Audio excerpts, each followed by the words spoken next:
இப்போ நான் ஒரே ஒரு காரியத்தை மட்டும் நான் சொல்கிறேங்க. என்ன திட்டங்கள் பண்ணாங்க அல்ல கிறிஸ்தவர்களுக்கு எப்படி சாதகமாக இருந்தாங்கன்னு நான் சொல்ல வரல. கடந்த 10 வருஷ காலத்தில் நீங்கள் திரும்பி பார்த்தீங்கன்னா இந்த நாடு வளர்ந்திருக்கின்றது. நாடுடைய வளர்ச்சி மற்ற நாடுகளை நாம் கம்பேர் பண்ணி பார்க்கும்போது நிச்சயமாக நம்ம நாடு 5வது இடத்துக்கு வந்திருக்குன்னா யார் காரணம்? ஒவ்வொரு மாதம் ஒரு வெளிநாட்டுக்கு போறாரு தான், இல்லைன்னு நான் சொல்லலை. எதற்காக போறார்? அவர் ஒன்றும் ஒரு தன்னுடைய உடம்பை கவனிப்பதற்காக போலியே, அல்ல ரத்தம் ஏற்றுறதுக்காக போலியே, இல்லைன்னா போயிட்டு அங்கேருந்து நான் என்னுடைய வியாபாரத்துக்காக வந்திருக்கிறேன்னு சொல்லி போகவே இல்லையே. நாட்டின் வளர்ச்சிக்காக போறாரு. திராவிட முன்னேற்ற கழகத்தில் இருக்கின்றவர்கள் வட இந்தியாவில் நிறைய வியாபாரத்தில் ஈடுபட்டு இருக்கின்றாங்க. அவங்களுடைய வியாபாரத்தில் சில காரியங்கள் தடைப்பட்டு கொண்டு இருக்கின்றது. அதனால் வரக்கூடிய இந்த காரியத்தை தான் அரசியலாக மாற்றி பிரதமர் மோடி அவர்களை எதிர்க்கின்றார்கள்.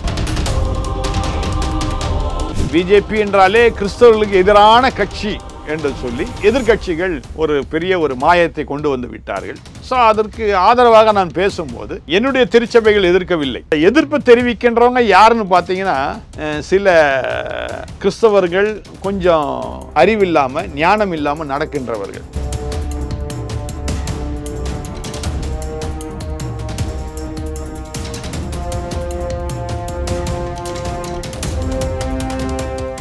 ரியல் ஒன் வாய்ஸ் நேயர்களுக்கு வணக்கம். இன்னைக்கு நம்ம கூட கலந்துரையாடுவதற்காக இணைகிறார் ஆர்ச் பிஷப் குணசேகரன் சாமுவேல் அவர்கள். வணக்கம் சார்.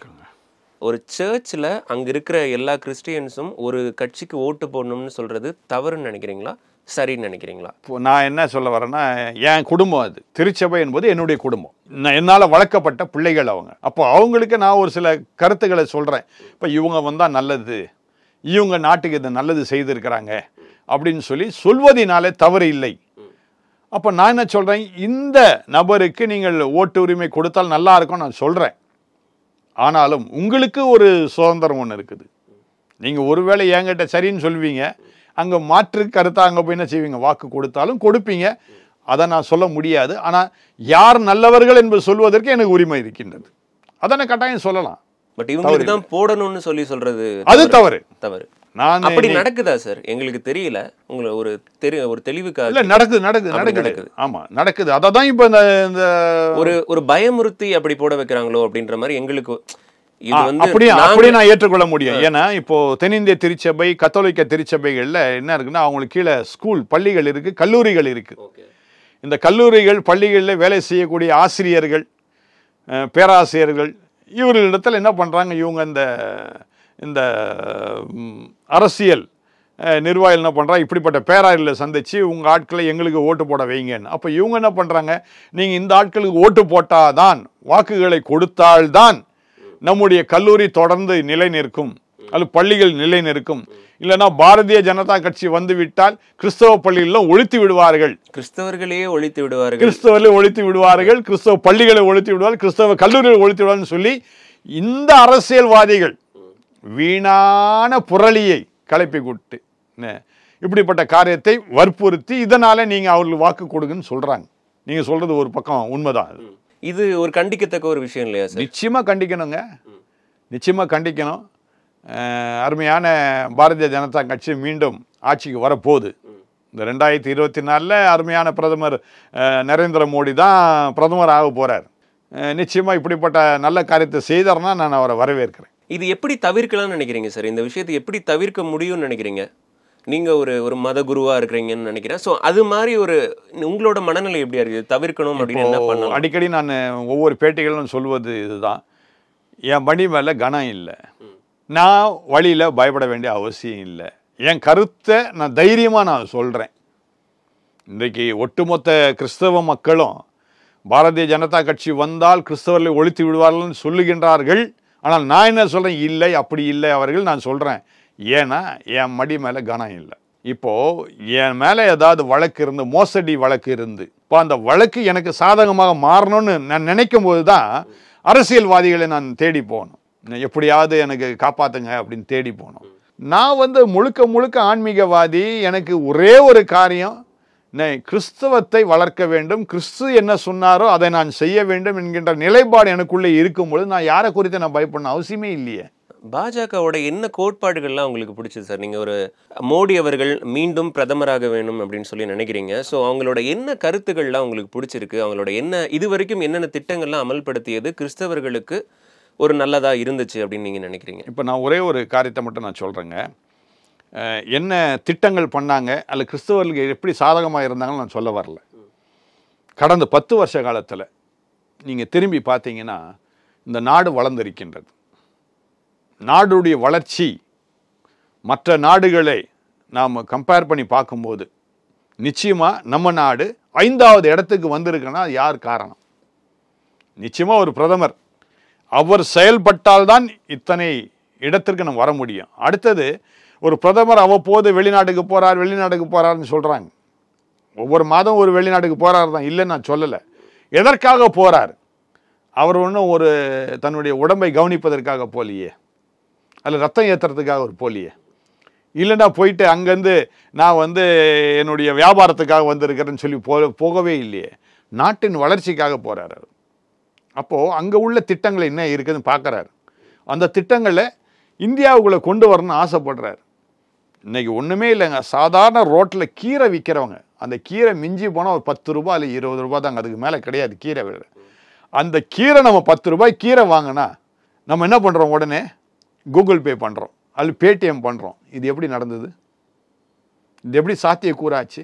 இந்த கடந்த 10 வருஷத்துல நடந்தது இது. அப்போ நாடு முன்னேறி இருக்கு. டெக்னாலஜியும் வளர்ச்சி அடைஞ்சு இல்லையா சார் 10 வருஷத்தில்? ஆமாங்க. இது டெக்னாலஜி வளர்க்குறது யாரு காரணம்? அரசாங்கம் தானே காரணம், மத்திய அரசாங்கம் தானே காரணம். மத்திய அரசாங்கம் ஒப்புதல் கொடுத்தா தானே இது நடைபெறும். இன்னைக்கு மீடியான்னு இருக்குது. இன்னைக்கு நம்ம 2 பேரும் உட்காந்து பேசுகிறோம். நம்ம 2 பேரும் உட்காந்து பேசுறது எங்கே ஆகுது? கனடா வரைக்கும் போகுது. நேற்று இரவு கூட எனக்கு ஒருத்தர் ஃபோன் பண்ணுறாங்க, நீங்கள் என்ன பால் தினகரனை பற்றி இப்படி பேசியிருக்கிறீங்களே அப்படின்னு போய் சொல்லணும். கனடாவில் உள்ளவங்க என்ன ஃபோன் பண்ணுறாங்கன்னா இது காரணம் மீடியா. இந்த மீடியாவுடைய வளர்ச்சி எப்படி? இந்த மீடியா இவ்வளோ தூரம் வளர்ச்சி அடைவதற்கு யார் காரணம்? அதை நம்ம கட்டாயம் பார்க்கணும். இப்போ மத்திய அரசில் அவர் பாட்டுக்கு என்ன பண்ணலாம், நான் பணம் எடுத்துக்கிறேன் அப்படின்னு சொல்லிட்டு பணத்தை மட்டும் எடுத்துகிட்டு உட்கார்ந்து இருந்தாருன்னா இந்த வளர்ச்சி ஏற்பட்டிருக்குமா? இதை தான் முந்தைய அரசாங்கங்கள் செய்தது. காங்கிரஸ் அரசாங்கம் நம்மை கடைசி வரைக்கும் அடிமையாக வைத்து கொண்டு மற்ற நாடுகளுக்கு நம்ம அடிமைப்படுத்தி வைத்திருந்தார்கள். ஆனால் இன்று இந்தியா என்று சொல்லும் பொழுது உலக நாடுகளிலே மேன்மையாக பேசப்படுகின்றது. அதுக்கு காரணம் அருமையான பிரதமர் மோடி அவர்கள் தான். ஊடகங்களோட கருத்து சுதந்திரம் சொல்லி சொன்னீங்க. இந்த பிபிசி அந்த டாக்குமெண்ட்ரி, அந்த இஷ்யூ கொஞ்சம் எக்ஸ்பிளைன் பண்ண முடியுமா சார்? எந்த டாக்குமெண்ட்ரி கேக்குறீங்க? டாக்குமெண்ட்ரி அதுக்கப்புறமா அந்த ரைடு போனதா இருக்கட்டும், பிபிசி ரைடு போனதா இருக்கட்டும், இது மோடி அவர்கள் மேல ஒரு அவப்பெயராகவே போயிடுச்சு. இது நீங்க எப்படி பாக்குறீங்க சார்? அதாவது நம்ம ரோட்டில் போகிறோம். ரோட்டில் போகும்போது ஸ்மூத்தாக தான் போயிட்டுருக்கோம். திடீர்னு ஒரு சின்ன கல் தட்டுப்பட தான் செய்யும்.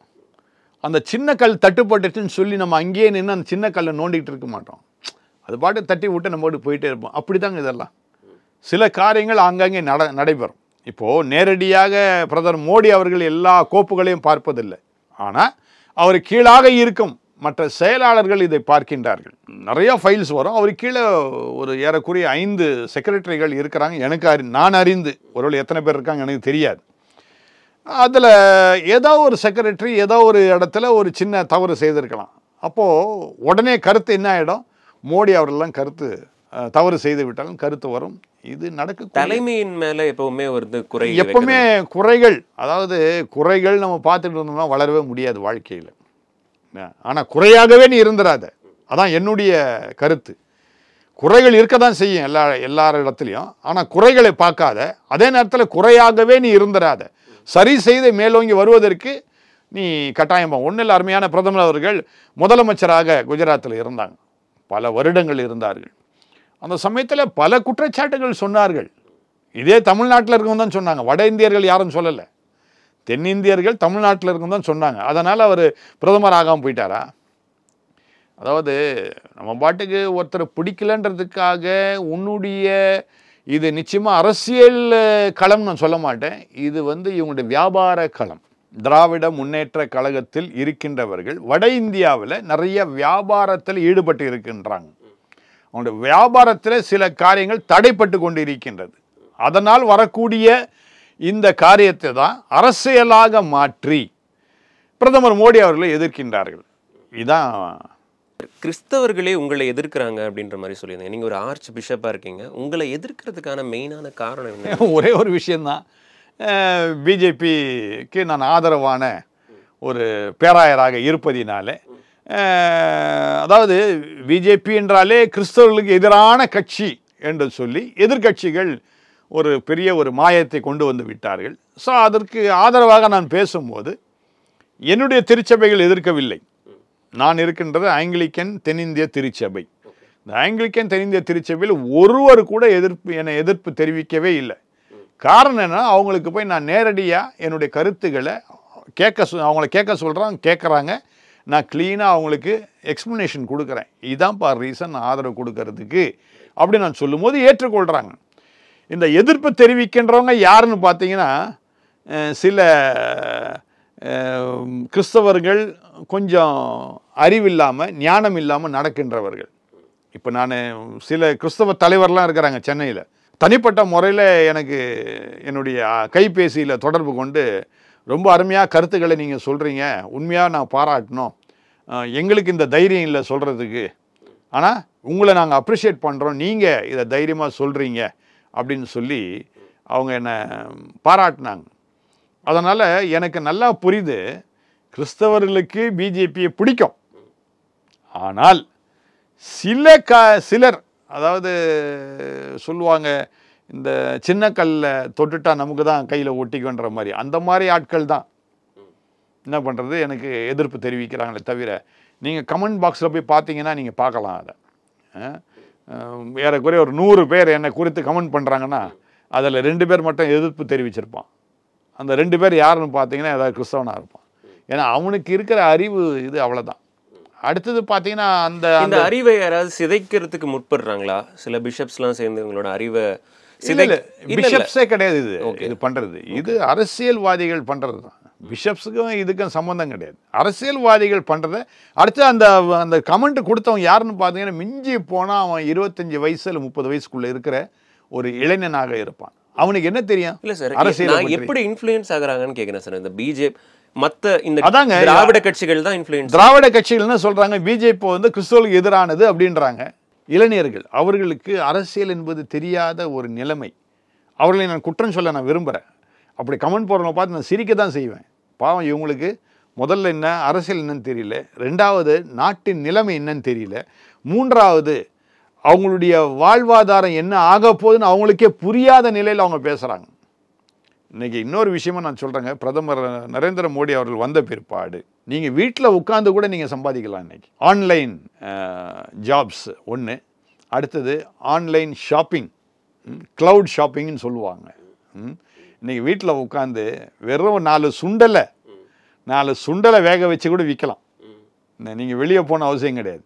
அதை டக்குன்னு ஒரு ஃபேஸ்புக்லேயோ ஒரு வாட்ஸ்அப்லையும் தட்டி விட்டிங்கன்னா தானாக உங்களை தேடி வந்து வாங்கிட்டு போகிறதுக்கு அந்த அளவுக்கு நாடு முன்னேறி இருக்குது. அதை நம்ம பாராட்டி தானே ஆகணும். நிகழ்ச்சியில் கலந்து கொண்டு பல்வேறு கருத்துக்களை பகிர்ந்து கொண்டமைக்கு நன்றி சார். நன்றிங்க.